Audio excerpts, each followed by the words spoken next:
Bismillahirrahmanirrahim. Innal hamdalillah nahmaduhu wa nasta'inuhu wa nastaghfiruh wa na'udzu billahi min shururi anfusina wa min sayyiati a'malina.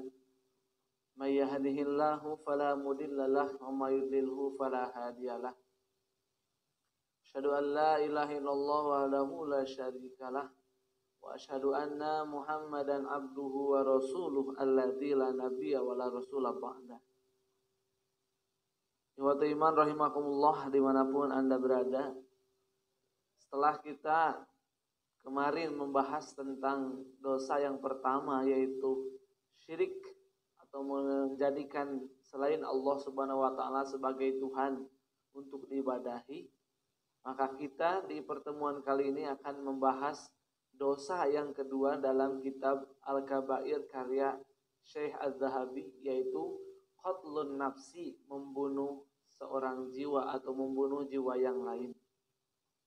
Banyak ayat Al-Quran dikutip oleh beliau dalam kitabnya ini. Yang pertama dalam surat An-Nisa ayat 93, Allah Subhanahu wa taala berfirman, "Man yaktul", siapapun yang membunuh mukminan, seorang mukmin, muta'ammidan, secara sengaja, fajazauhu jahannam, maka balasannya adalah jahannam, khalidan fiha, dia akan kekal di dalamnya, wa ghadiballahu alaihi, dia juga akan mendapat murka Allah, wa la'anahu, dan Allah akan melaknatnya, wa a'addalahu adzaban azima, dan dia juga disiapkan adzaban azima, siksa yang sangat pedih. Ikhwatul iman rahimakumullah, membunuh seorang jiwa di zaman kita yang modern ini sudah tidak asing lagi. Bagaimana begitu banyak kita temukan di dalam berita, ada suami yang membunuh istrinya, ada istri yang membunuh suaminya, ada anak yang membunuh orang tuanya, orang tua yang membunuh anaknya, atau bahkan sepasang kekasih yang namanya pacaran membunuh karena disisipi atau disusupi rasa cemburu terhadap pasangannya.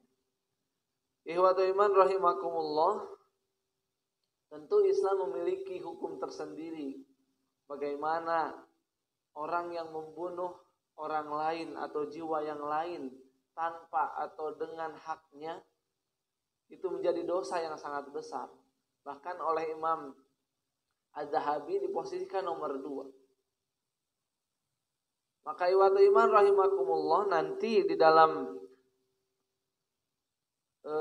surat Al-Maidah di ayat 32 Allah mengibaratkan, memberikan gambaran kepada kita bahwa siapa saja yang membunuh satu jiwa, seolah-olah dia membunuh seluruh manusia yang ada di alam dunia ini. Dan siapa yang menjaga satu kehidupan seorang yang bernyawa, maka dia seperti telah menghidupkan seluruh manusia yang ada di dalam dunia ini. Ayatnya yang berbunyi, "Man qatala nafsan bighairi nafsin aw fasadin fil ardh faka'annama qatalan nasa jami'a." Siapa saja yang membunuh bighairi nafsin, bukan karena satu jiwa yang telah direnggut, artinya kisos, au fasadin, atau karena berbuat kerusakan, fil ardi, di bumi, faka'annama, maka seolah-olah, qatalan nasa jami'a, dia sudah membunuh manusia seluruhnya. Wa man ahyaha, siapa yang menghidupkan satu jiwa, faka'annama ahyan nas, maka seolah-olah dia menghidupkan manusia jami'an seluruhnya. Ikhwatul iman rahimakumullah, dari ayat ini jelas begitu Islam menjaga kehidupan jiwa atau nafs.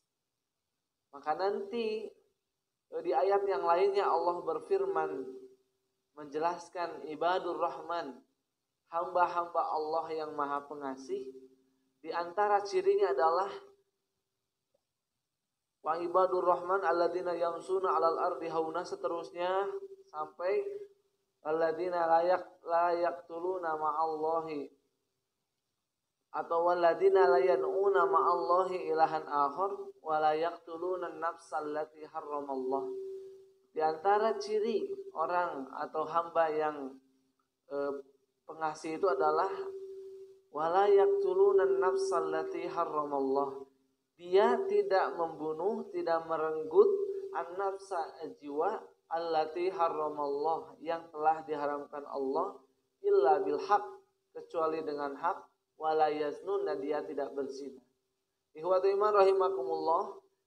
Lalu golongan mana atau manusia mana yang boleh untuk istilahnya dihilangkan nyawanya?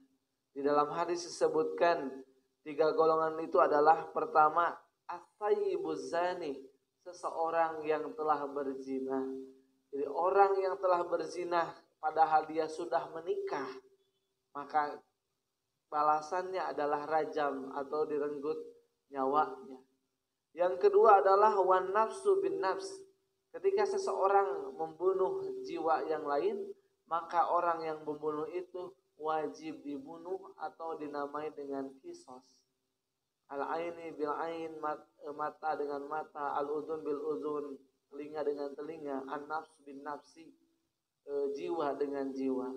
Dan yang terakhir adalah watariku lidinihi, orang yang keluar dari agamanya, yakni dari agama Islam, orang yang murtad dari agama Islam. Bahkan di hadis yang lain disebutkan siapa saja pelaku LGBT, pelaku homoseksual, lesbian, jika kamu menemukan orang yang berbuat seperti itu, maka dalam hadis disebutkan maka bunuhlah. Itulah jiwa-jiwa yang diperbolehkan untuk dibunuh. Kemudian jiwa yang boleh dibunuh dalam ayat lain disebutkan adalah orang-orang yang bugot, orang-orang yang keluar dari pemerintahan yang sah atau separatisme. Maka orang-orang yang seperti ini boleh untuk diperangi, tapi hatta tafi'a ila amrillah. Tujuannya untuk supaya kembali lagi ke jalan Allah Subhanahu wa taala atau kepada pemerintahan yang sah kembali.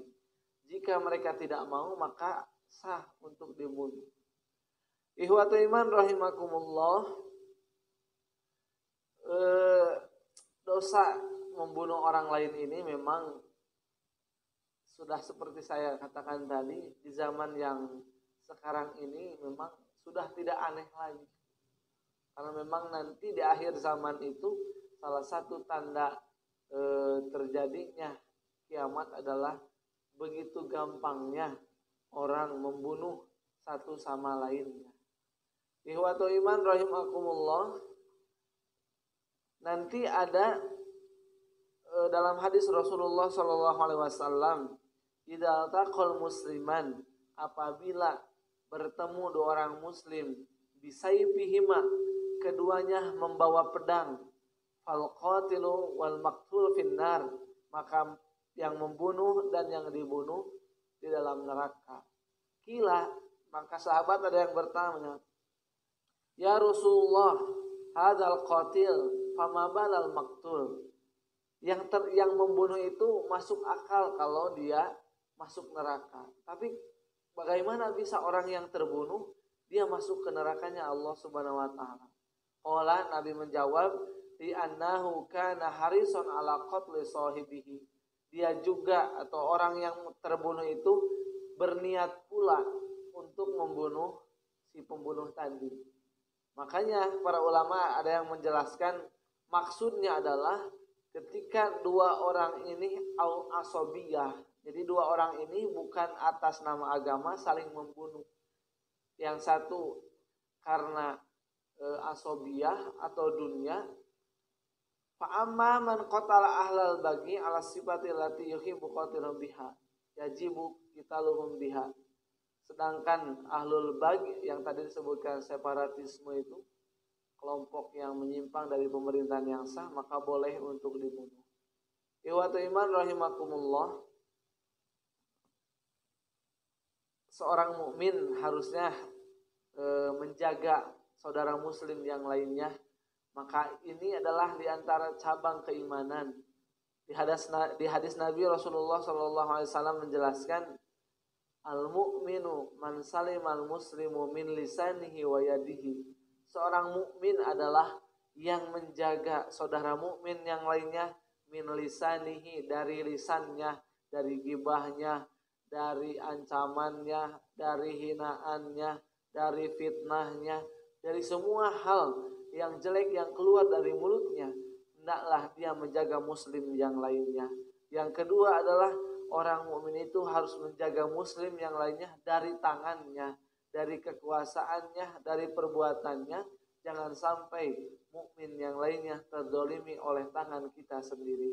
Ikhwatul iman rahimakumullah, mudah-mudahan kita dijauhkan oleh Allah Subhanahu wa taala dari perbuatan yang hina ini, perbuatan yang dosa besar yang akan mengakibatkan pelakunya mendapat nerakanya atau ditempatkan Allah Subhanahu wa taala di nerakanya Allah Subhanahu wa taala. Itu saja mungkin bisa disampaikan di pertemuan kali ini. Mudah-mudahan kita dijauhkan oleh Allah Subhanahu wa taala dan diingatkan untuk selalu berzikir kepada Allah Subhanahu wa taala.